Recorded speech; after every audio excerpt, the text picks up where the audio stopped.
ẹ ṣe ìdájọ́ ilé-ẹjọ́ kòtẹ́milọ́rùn eléyìí tí ilé-ẹjọ́ kòtẹ́milọ́rùn gbé kalẹ̀ ní ọjọ́ 13 oṣù kẹfà ọdún 2025 tí a wà yìí ó ti fọ̀ mí mọ́, ó fọ̀ àjọ OSEC, ó ti fọ̀ wá mọ́ nípa wípé ìdìbò tá a ṣe ètò rẹ̀ tó wáyé ní ọjọ́ 22 oṣù kejì ọdún 2025 tá a wà ìdìbò tó mọ́yán lórí ni, torí pé ìdájọ́ náà ti fi ẹsẹ̀ rẹ̀ rinlẹ̀ wípé ìbò tí àjọ OSEC tó ṣètò rẹ̀ lọ́dún 2022 kó tó di pé àwa dé orí àléfà, kó tó di pé àwa wà ní commission gẹ́gẹ́ bí alága àti ọmọ ìgbìmọ̀ ìbò ọdún 2022 tó SEC ṣe, ilé ẹjọ́ ti fagilé. Ẹ má gbàgbé pé ìdájọ́ méjì ló wà, ẹgbẹ́ òṣèlú méjì ọ̀tọ̀ọ̀tọ̀ ló pe ẹjọ́ lọ́tọ̀ọ̀tọ̀ tí wọ́n tako àjọ OSEC lórí ìgbésẹ̀ ìdìbò náà wípé ìdìbò tí wọ́n ṣètò rẹ̀ iye ọjọ́ tí ó yẹ kí ìkéde ìdìbò tó yẹ kí ó lò, ìyẹn length of notice of election, pé kò tó 60 ọjọ́ péré ni wọ́n mú lò. Eléyìí sì tako ohun tí òfin ètò ìdìbò Nàìjíríà yẹn Electoral Act ó tako, kódà ó tako òfin ètò ìdìbò tìpínlẹ̀ Ọ̀ṣun yẹn OSEC law 2022 gan, nítorí wípé àwọn òfin méjèèjì tá a sọ yìí odidi ọdún kan gbáko 360 days òun ni length of notice ló gbọ́dọ̀ jẹ́. Ilé ẹjọ́ fagilé ìbò tí àjọ OSEC ṣe lọ́dún 2022 nínú ẹjọ́ méjèèjì tí ẹgbẹ́ òṣèlú méjèèjì pè lọ́tọ̀ọ̀tọ̀. Àwọn tí ọ̀rọ̀ kàn OSEC àtàwọn ẹgbẹ́ òṣèlú tí wọ́n jàǹfààní ìbò tá a ní wọ́n ti fagilé àwọn lọ̀rọ̀ kan gbà náà. Àjọ OSEC nígbà náà sọ wípé àwọn faramọ́ tí ilé ẹjọ́ sọ, wọn ò wulẹ̀ pẹjọ́ kòtẹ́milọ́rùn. Ṣé mọ̀ pé iṣẹ́ tí OSEC ṣe onílé ẹjọ́ dànù, wọn ò pẹjọ́ kòtẹ́milọ́rùn. Nígbà tí wọn ò ti pẹjọ́ kòtẹ́milọ́rùn yìí ó ní wípé àwọn náà faramọ́ wípé iṣẹ́ táwọn ṣe ó ti dànù. Àmọ́ àwọn tí wọ́n jàǹfààní nínú iṣẹ́ tí ó ti dànù yìí, àwọn ẹgbẹ́ òṣèlú APC, àwọn ni wọ́n pẹjọ́ kòtẹ́milọ́rùn lórí ẹjọ́ méjèèjì lọ́tọ̀ọ̀tọ̀. Wọ́n mójútó kan,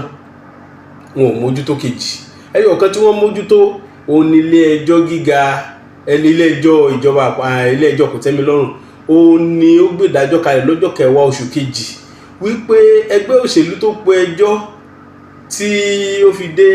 ilé ẹjọ́ kòtẹ́milọ́rùn lórí kéèsì ilé tá à ń sọ yìí, wọn ò ní sùúrù tó, ìyẹn ni pẹ́jọ́ wọn wà premature, nítorí wípé àjọ OSEC ò tí ì fi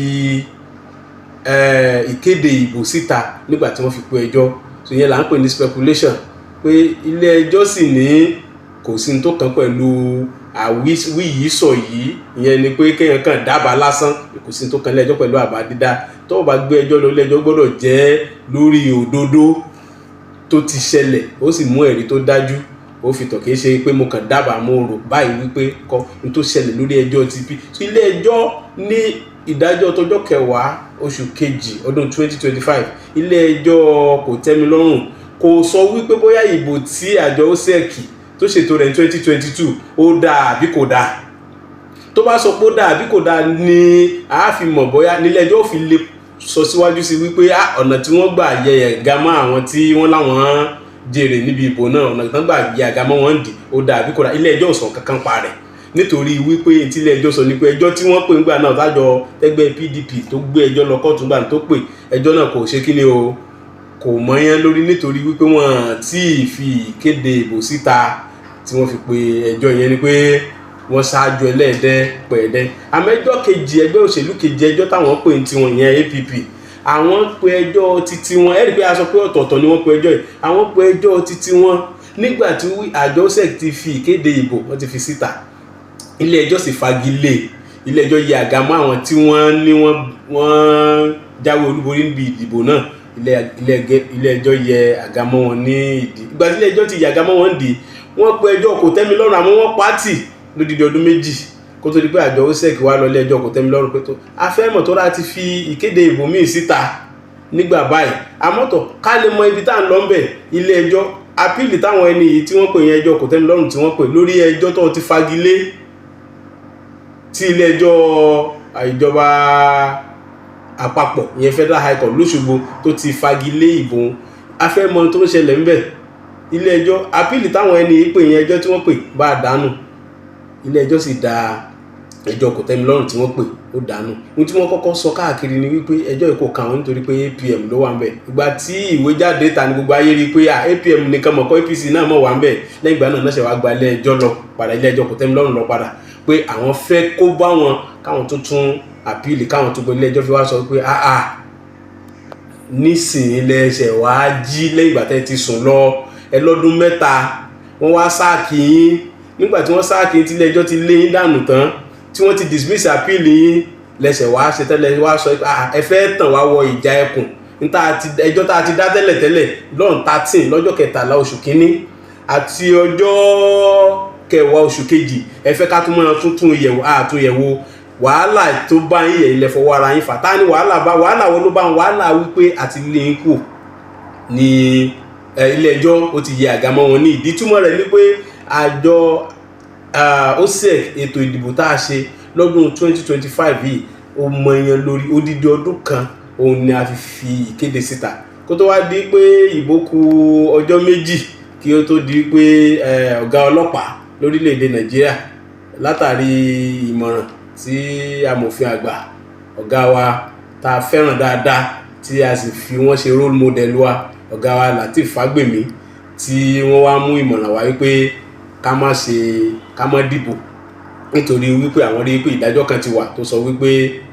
kò sí vacancy. Àwa wá sọ fún wọn wípé ojú kan lẹ fi wo ẹ fojú kejì wo ọ̀rọ̀ tó wà ńlẹ̀ yìí ẹni tẹ́jọ́ san lẹ́sẹ̀ ọ̀tún àtẹsẹ̀ òsì ó yọ oró ẹsẹ̀ kan kò yọ oró ẹsẹ̀ kejì a sì sọ pára ni ó fàbọ̀ sí àbọ̀ ló fi sára yìí o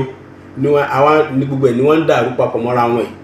ló fi wá di wípé ta ló wà ní council ta ló yẹ kó wà èyí táwa mọ̀ èyí tó kàn wá ń bẹ̀ torí ọ̀pọ̀lọpọ̀ ń sọ pé àpáṣí máa bí àbí kíní kankan mọ́ra wọn èyí tó kàn wá ń bẹ̀ òun ni wípé iṣẹ́ tá a ṣe làwọn kan fẹ́ dànù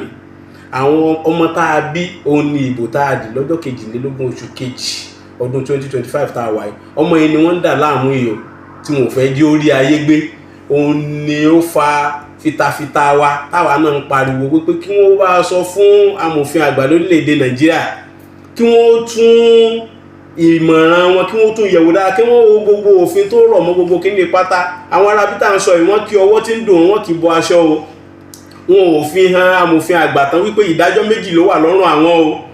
mo sì fi gbogbo ẹnu sọ wípé tí amòfin àgbà tí wọ́n bá sọ̀rọ̀ lónìí tí wọ́n bá ilé gbé ìdájọ́ méjèèjì sẹ́gbẹ̀ẹ́ ara wọn ó dá mi lójú pé wọ́n ó tún ìmọ̀ràn tí wọ́n fún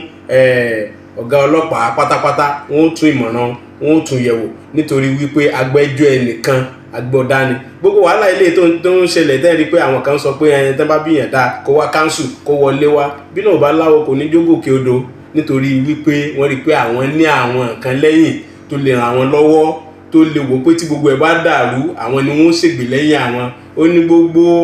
agídí ilé tẹ́ ń rí káàkiri òkè ṣe wípé bóyá bí òfin kan ni ó gbé wọn lẹ́yìn òfin kankan ò gbé wọn lẹ́yìn o so látàrí ìdílé iṣẹ́ ìtawà ṣe ní àjọ wa àjọ OSEC àwọn tí ìbò gbé wọlé tá a kéde pé àwọn ni wọ́n wọlé ní ọjọ́ 22 oṣù kejì ọdún 2025 àwọn nìkan ni wọ́n lẹ́tọ̀ọ́ láti dúró nípò aláṣẹ ní àwọn local government wa káàkiri ẹnikẹ́ni tó bá wò wípé bóyá bí àwọn kan wà tí bá ń lọ díìlì pẹ̀lú wọn àbó lọ sanwó sẹ́nìkan ó kàn kó sígbà 2 ni o.